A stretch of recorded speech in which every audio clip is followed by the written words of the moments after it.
তো বাসায় থেকে একটু বের হয়েছিলাম আরকি ঘুরতে যাবো, যেখানে আরকি আমার কোনোদিন যাওয়া হয়নি আরকি। সেই ব্রিজটায় যেতে চেয়েছিলাম। কিন্তু পাড়াগ্রাম যেতে না যেতেই আরকি বৃষ্টি পেয়ে গেল আরকি। তখন আরকি কতক্ষণ থামিয়েছিল। তারপর আরকি অবশেষে আরকি ওখানে পৌঁছে গেছি। এটা হচ্ছে অনেকেই চিনেন অবশ্য। এটা হচ্ছে খৈতা ব্রিজ। অনেকে শোল্লা ব্রিজ বললেও পারেন। দোনোটাই বলে আরকি। এদিকে আকাশের ওয়েদারটা এত সুন্দর ছিল যে আরকি বলার বাহিরে। দেখে খুবই ভালো লাগছে। আর পরিবেশটাও অনেক সুন্দর, একদম শান্ত।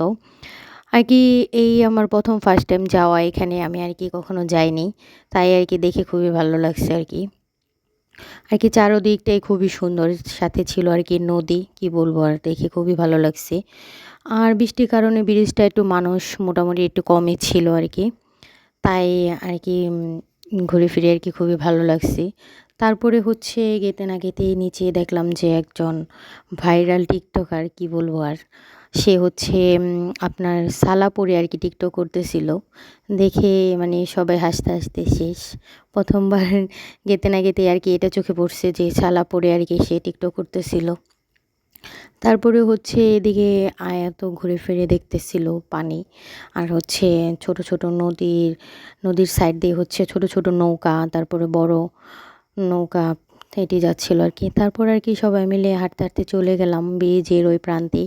এদিকে দেখলাম যে বাদামওয়ালা মামা, এদিকে তো আয়াতের তো বাদাম ছাড়া চলেই না আর কি, তাই আর কি যেখানে যাওয়া হয় না কেন বাদাম নিতেই হয়। তারপর দেখলাম ছোট্ট একটা নৌকা, দেখে খুবই সুন্দর লাগলো। তারপরে হচ্ছে বোন একটু হাত নিয়ে আর কি রং করতেছিল আর কি, তাই আর কি একটু ভিডিও করে নিয়েছিলাম। তারপরে হচ্ছে আমার তো মোটামুটি দেখে খুবই ভালো লাগছে আর কি। তারপরে এদিক ওদিক অনেকভাবে দেখতেছিলাম যে কি সুন্দর। তারপরে হচ্ছে আপনার আমরা এদিকে দাঁড়িয়েছিলাম, দাঁড়িয়ে দিয়ে বাদাম খাচ্ছিলাম আর কি। ওদিকে ছিল মামা মামি, তারপরে হচ্ছে আমি। তারপরে আর কি এখন আচার নেওয়ার পালা, কিন্তু বাহিরে তেমন একটা আচার আমি খাই না, কিন্তু আয়াতের জন্য নেওয়া হয়েছিল বড়ই আচার। আর মামি ওরও নিয়েছিল, কিন্তু আমি তেমন একটা আচার খাই না দেখে নেওয়া হয়নি। এদিকে হচ্ছে হালিমের জন্য ওয়েট করতেছিলাম। তারপরে দেখলাম যে এখানে হালিম, তারপর হচ্ছে ফুচকা দুটোটাই পাওয়া যায়। আয়াত তো বাসায় তেমন একটা খাবারই কোনোভাবেই খায় না, কিন্তু বাইরে ফুচকা হলে সে দেখলাম যে খায়। তারপরে আর কি তার জন্যই ফুচকাটা নেওয়া হচ্ছিলো। এদিকে হচ্ছে আমাদের হালিম রেডি।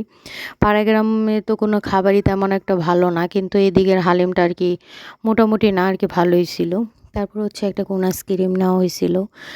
তারপরে খাইতে খাইতে আমাদের সন্ধ্যা হয়ে গেছে। তারপর